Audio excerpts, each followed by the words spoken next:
Have you ever been caught in that cycle? You know the one where you're stuck and you just can't escape? You wake up and you do the same thing again and again and again and again, and it just does not stop. Hi, I'm the Unscripted Disciple, and today I want to talk about Portal 2 and what I think it can really teach us about this life that we live. You see, Portal 2 is an excellent example of this exact cycle that I'm talking about, where you wake up and you can just feel the monotony. I really hope I said that right. You see, Chell is stuck in this terrible cycle of get up and do it again. Get up and just keep pushing forward. And it hurts. This 15-year-old game, gosh, I'm old. But this 15-year-old game can really help show us this cycle. But even more so, it can show us how to get out of it. You see, Chell doesn't just survive the lab, she escapes it. She gets out. So today, that's what I want us to look at. So in Portal 2, you wake up as Chell, and you're held captive by an AI robot named GLaDOS. This is all fictional, I swear.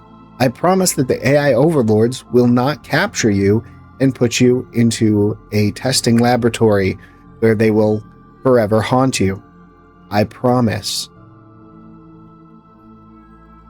What you end up doing in this lab as you're held hostage is you wake up, you test, barely survive, pass out, and do it all again.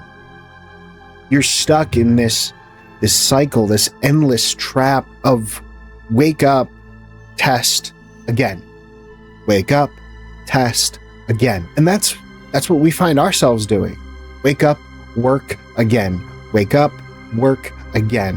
How many of us have found ourselves in that exact same issue?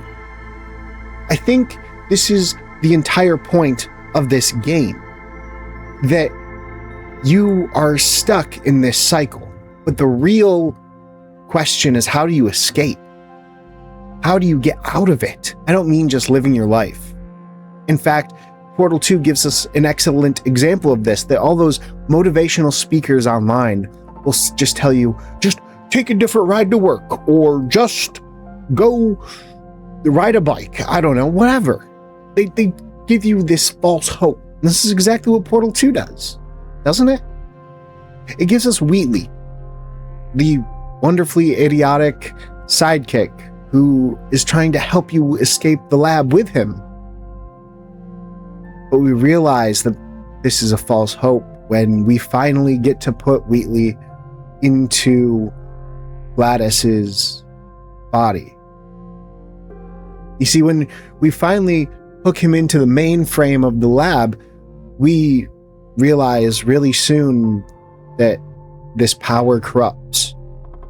And it does corrupt. And what ends up happening is you get stuck in the exact same cycle, but with a different face, name, and maybe a voice. I mean, there's an entire chapter with him called "This is the part where he kills you." There I was, smashing some steel plates together, and I thought to myself, I'm just gonna let that set in for a second. So Chell gets stuck with this exact same thing that she was already in. Wheatley is just another face to the same power that was holding her down. And that's where the next part of our story comes in, where GLaDOS has to come face to face with her nature. You know, I'm not stupid. I realize you don't want to put me back in charge. You think I'll betray you, and on any other day you'd be right.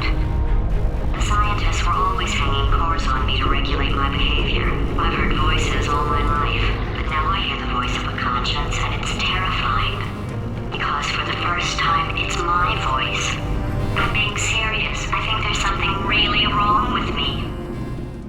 With her true nature, what she was, where she comes from. She's faced with the fact that once upon a time, she was part of this laboratory. As the amazing assistant Carolyn. And Carolyn gives her that itch to just test all the time.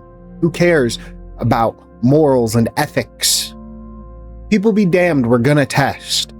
It's not until Gladys is faced with this that she realizes that what she's doing is not only wrong, although I'm not entirely sure she thinks it's wrong, but she also realizes that it's a struggle to have to fight with you. She realizes that for her too, it's better to just let you go. She has a feeling of empathy towards you. And she ends up letting you leave. She lets you get out and be free. You're not stuck in the cycle anymore. You go to your field of reeds, per se. And that's truly amazing.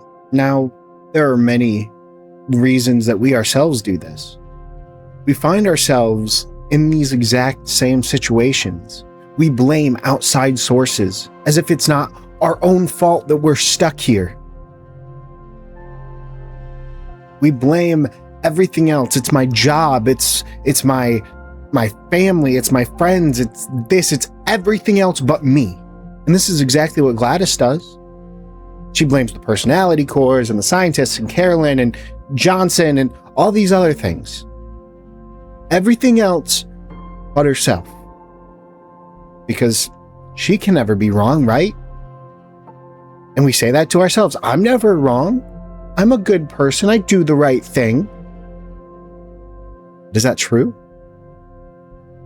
Sometimes our chains and our shackles are the making of our own. Even I can relate to this. The reason this video has not been released yet, even though it's so short, is because I got in my head about my last video. It wasn't until I started streaming again, until I started posting TikToks again, that I really got back into it. But I got in my head about it. I was like, well, I kind of rage baited people. Nobody saw the video all the way through. It was a problem. It was a stress. And I'm the only one that can fix that. Only I can get back up on that horse. Only I can break through those chains. There's no one else that can do it for me. You see, if I just sat where I was and just kept going, I wasn't going to get anywhere. I could wake up, go to work, maybe stream the couple of times a week I do, but that wouldn't have changed anything. It wasn't until I realized that, hey, not everything's going to work out the way you want it to. Not everything's going to be amazing. Not everything's going to keep pushing the way I want it to go. It's not until I get out there and make an effort, the same way that Gladys makes an effort when she... Carolyn, delete. The same way that Chell makes an effort every single time to try and kill Gladys. You monster. It wasn't until I could truly let go that I realized that I was the one holding me back. It wasn't anyone else. It wasn't anything outside of me. It was me. And like Gladys, until I could let go of that past, until I could move forward, I wasn't going anywhere. In the same way that we watch Chell struggle and be stuck, is the same way that we watch and we see Gladys faced with herself. The main theme is that to break that cycle, to move out of it, to be free, we have to truly chase what we want. Not go through the motions like Chell doing testing, but by breaking free, going outside the bounds of what we thought was possible. It's not until we can let go of our past that we can truly see what's going on. It's not until we are faced with the nature of ourselves that we can say we're free. Until we get to that point of enough is enough, and finally we just... Carolyn, delete. Then we can step out and we can get what we want.